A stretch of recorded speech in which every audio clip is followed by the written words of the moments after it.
can't just say, well, put down your gun or put down selling drugs.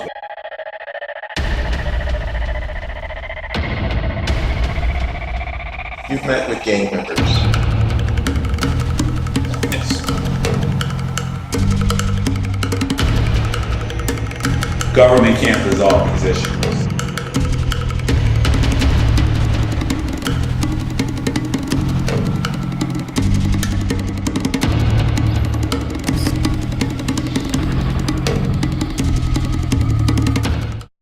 It's a hot sunny day in Manhattan, and conversations about the use of gang databases by the NYPD is certainly heating up. We're at one police plaza where defenders of the initiative are claiming that it protects the city and is used to tackle gang violence, whereas opponents say that it is filled with racial bias and lack of oversight. Various institutions from around the city and other community leaders, such as Legal Aid Society, are pushing back against the initiative.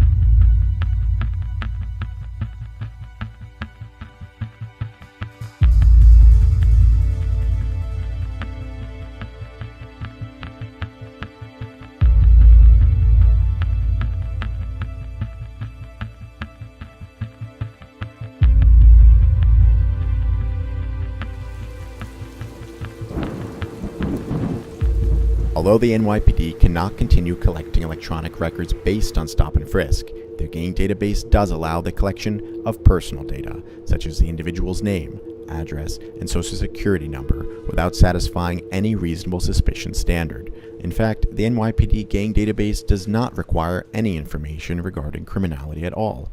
Criteria, once secret, reveals a framework used by the NYPD to qualify any person as an identified gang member.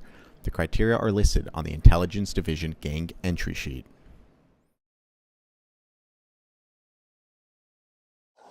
Nearly 15 years ago, I had the unfortunate incident of a close friend of mine being murdered in Southeast Queens. He was about 19 years old when he was killed. And from going to his funeral and seeing him in that casket at that very moment, it motivated me to want to do something with my life, to dedicate my life to social justice and ensuring that many other friends that I grew up with don't go down the same path. You know, there's nothing like hearing a mother's cry. We want to strike a cordial balance with the police department. We want to work with them. But at the end of the day, we also have to make sure justice is served. Just recently, there was a public hearing here at City Hall about the NYPD's use of gang databases. Is this information, did that come out at the hearing, or did we know about this before? Well, I want to give credit to the advocates, such as Legal Aid Society and others, who really sounded the alarm on the gang database, going back years even prior before I became the chair, because it's important that advocates and community groups keep their eyes on these things and they enlighten legislators as well. So we had an idea maybe a few months before the hearing. You've met with gang members, you said. Yes. Have they been able to share any of their motivations for what leads them in this direction? Well, I'll say this, you know, as someone who's grown up in the community, whose family members in the community, you know, we all are associated in some form or fashion, whether it's a family member, whether it's a friend, and even in my high school years, and this is a story I'm not ashamed to share, you know, of course, when you come from a certain neighborhood, you're going to be affiliated with certain individuals. It doesn't mean you're out there shooting and selling drugs, but, you know, there's a level of when you don't feel safe, you know, sometimes joining a faction and to ensure you can walk up the block without getting jumped. And sometimes it may just be territorial issues. It may not be as serious. Yes, you may have a certain hand clap or something like that, but it doesn't mean you're out there necessarily engaging in the worst gang activity in the world. You may tag things, you may have a certain color you wear, but it doesn't necessarily mean you're affiliated with some faction that is out there just shooting and killing people. And why do gang members do what they do? And it depends. You know, some people, you know, may be in a home where they don't feel loved. So they may turn to a gang because they want to feel like there's love there. So it certainly depends. And then sometimes there is a drug nexus. Sometimes there is, a real color issue or territorial issue that play out. So it just depends on the situation. But at the end of the day, the most important thing we can do is make sure that there's services and preventative services there, and that there's an indication that there's a job there, that there's housing there. And I think if you want to change people's lives, that's the way you do it. Is there any train of thought or research on any models that could be used to prevent violence, particularly gun violence?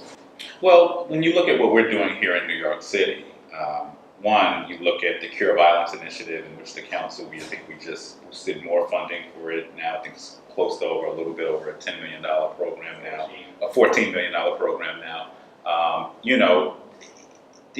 To solve crime and to solve gun violence and gang violence, you need community buy-in. You do need a big level of meaningful community policing, but there's nothing like the people from within the community taking ownership of an issue.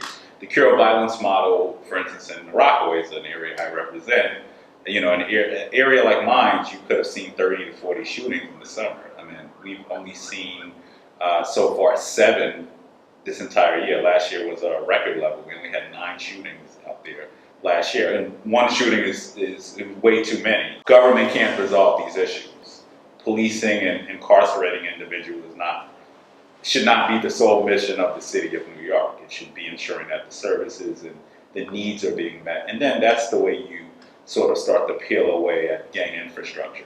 New York City is funding Cure Violence, and what sort of activities and programs are being offered through that? Well, you have jobs being offered, which is very important. When you're trying to help people turn a leaf, you gotta give them something. You can't just say, well, put down your gun or put down selling drugs without replacing that with something tangible. So that's been something great that's been working out. We've been able to put a lot of young people, especially through programs who may have been associated with gangs, who now are starting to see, hey, maybe I could turn my life around, right? So there is redemption at the end of the day. Then also programming within the schools, which is very important because a lot of activity spills out either from the neighborhood into the schools or into the schools, vice versa.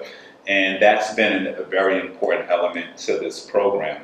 And then ensuring that there's a lot more programming happening in the streets. So just a few weeks ago, there was an event where I think over 100 people gathered in what was once considered the most dangerous part of the Rockaways, to hold hands for, I think, over maybe half a mile radius to say we don't want violence this summer. So that visual was important.